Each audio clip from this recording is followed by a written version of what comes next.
My kids' toys used to be the greatest stressor of my life whenever my kids were young.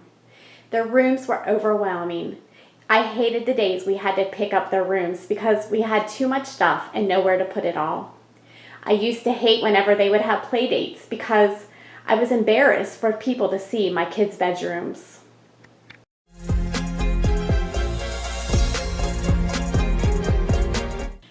Hi, I'm Susanna. Welcome to my channel. I love to share ways that we save money on a single income and while creating a beautiful and comfortable home for our family. I hope you'll join us today as we talk about managing our kids' toys. As a young mom, I remember how stressful it was when it was time to clean my kids' rooms.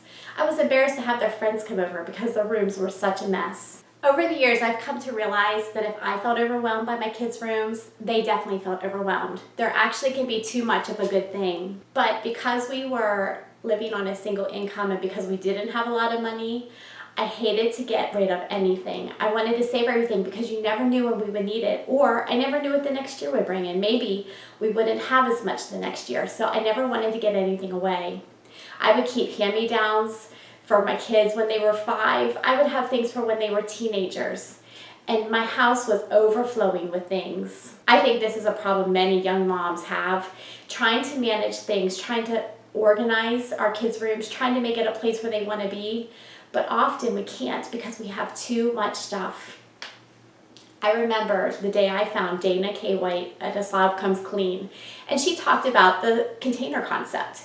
I remember as she shared it, she said, most people already know about this. I was one of the few who didn't. Well, apparently, so was I. I was just like her because it revolutionized my life as well. The day I learned about Dana K. White, I began changing the way we did things in our house. The first thing we did was literally the container concept. The idea behind this is very simple. You have a space. It might be a bookshelf. It might be a box. And you start by filling it with your favorite things. I did this initially by myself because my kids were young. But as they got older, I started bringing them into the process. So many of us and our kids have things that have so many parts. My daughter used to play with pet shops. There were hundreds of pet shops. Or my boys loved to play with Legos or Lincoln Logs. Again, toys that had so many parts, and it was so easy to become overwhelmed with them. We would have box after box of Legos. Well, it all changed when I got to the point where I realized we need to have one space where we keep them, and the favorites go into those boxes. This is very difficult at first, but the more you do it, the easier it gets. And truthfully, the first time is way harder than it will be in the future. So for example, if we were doing a bookshelf, I would take all the books off the bookshelf. And I would ask my kids, give me your favorites. Let's put your favorites. And we would put those on the bookshelf. And as we began to fill it up, as we could see that it was getting full, the pile that was left on the floor was also getting smaller. So they would continue going through and I would just say, what's your favorite? What's your favorite? And once the bookshelf was full, that was the limit. Now, they would sometimes still look at the pile on the floor and see, oh, there's another one of my favorites. And so I would say, okay, we'll just pick one to take off the bookshelf and we'll add that one to it. I definitely can't take credit for this. Dana K. White was definitely the one who taught me this, but it works so well. Then I would get a box, maybe for my daughter's pet shops, and we would do the same process. I would say, what's your favorite? Which ones do you want to keep for sure? And we would add them to the box. Once the box was full, what was left was what we knew were not the favorites, and we could easily get rid of them. Then for future Christmases or for future yard sales, if they found something else that they wanted, they could definitely bring it home and add it to the box, but they had to take something out of the box because no longer could everything fit. This was such a simple concept, and I can't believe it took me so long to learn, but it changed the way my kids' rooms were. This also helped my kids playing because truthfully, when there's too much, they really can't play the way they want to. Their rooms are covered with things and there's no room to build more. And truthfully, it takes too long for them to decide what are they going to play with because they have too many options. In addition to this, this also saved us money because when you know you can't keep everything and everything has to fit in a certain place, it makes you think much more carefully before you bring something home. I remember doing this myself. Once I knew I had to have a place for it or I would have to get rid of something I already had, I would think about it before I even purchased the item of, do I really want to bring this home? Which in turn saved me money because often I wanted to keep what I already had. I also learned to value my time more. Whenever I began to do this, I realized how much time I was spending cleaning my kids' rooms. When you reduce the amount of things that are in the kids' rooms, the time it takes to clean them is so much less. Time is valuable too. The fewer things you have, the less time it takes to clean.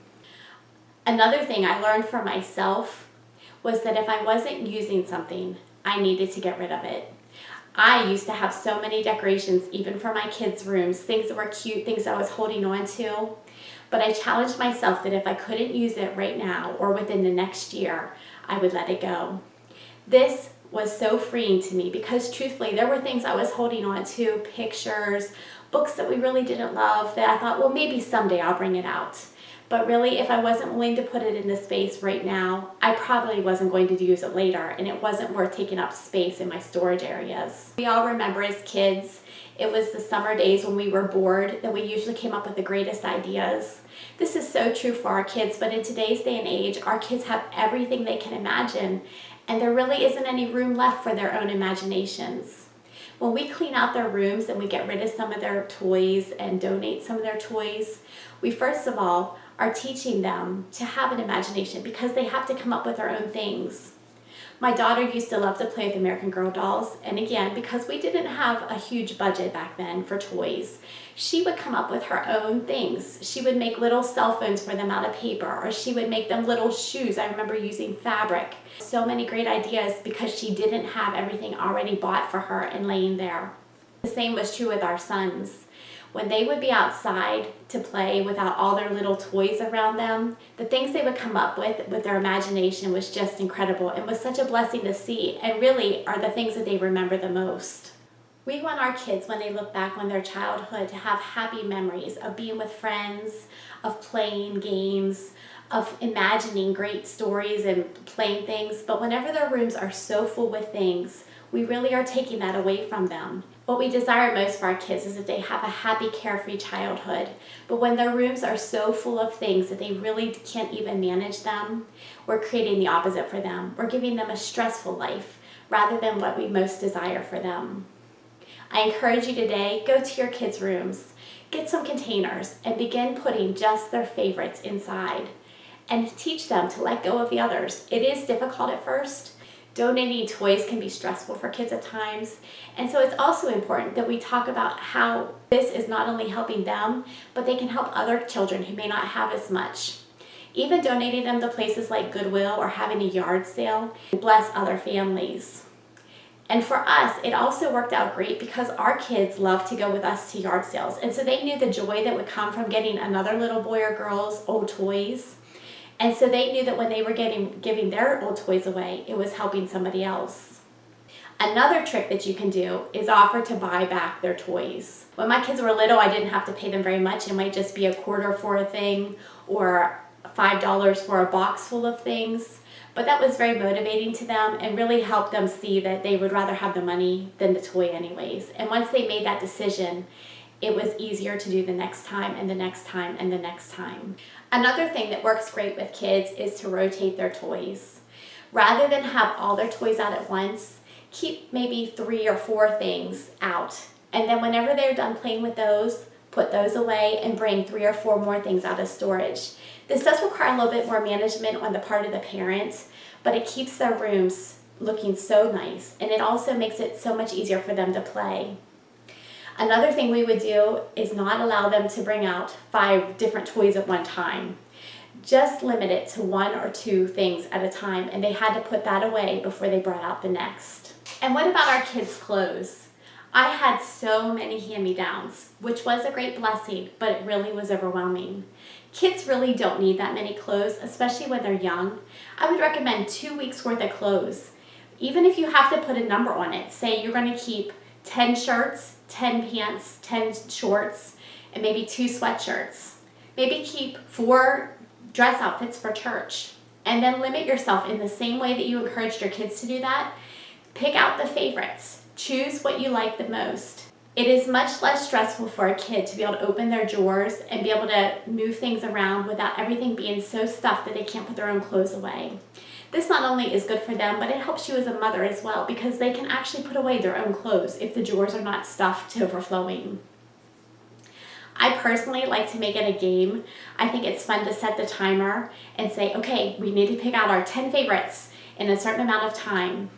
The pressure of a timer going off helps you make decisions quicker without overthinking it. You don't even have to get rid of all the clothes right away if that makes you feel nervous. Store them away for a time and just try it and see how it works for your kids. Often, once we've tried living with a fewer amount of clothes, we see that we really don't miss them because really our kids wear their favorites all the time anyways. And it actually helps them take a little better care of their clothes because they can find their favorites. And they also, especially as they get older, they want to wear their favorites, so they make sure that they get into the laundry if they want to wear them. In addition, whenever we reduce the amount of clothes they have, we also make more room for their toys. I know whenever my kids were little, I had 2 dressers in each of my kids' rooms that were filled to overflowing with clothing. Not to mention a closet that also was filled to overflowing with clothes.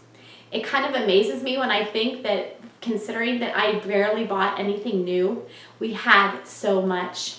But once I reduced it to what they really wore and what was their favorites, it was so much easier and so much visually less stressful for us when we'd open the drawer and we would see there was room and you could look through the clothes without everything turning into a big mess and then trying to shove the door shut again with clothes hanging out at the tops of the dressers. And truthfully, if you are able to reduce the amount of things in your kids' rooms that you can actually get rid of a large piece of furniture, that space for your children is so much more valuable than storage containers. We often think we're doing the best for our kids by giving them an overabundance and giving them as much as we possibly can. And often, I know it's a way that we show love, and especially if we grew up maybe not having as much, we want our kids to have more than we did. But truthfully, when we also look back on our childhoods, it usually isn't the things that we remember. As I've got older, I'm actually thankful that we didn't have as many toys as my kids have today, because I had time to spend a Saturday reading a book. Or the things that we did play were often things that we imagined. We would go outside and we would make up playhouses, things that didn't require any toys at all. I'm so thankful for that, and I want to give that to my children as well. Thank you so much, and I hope you have a wonderful week.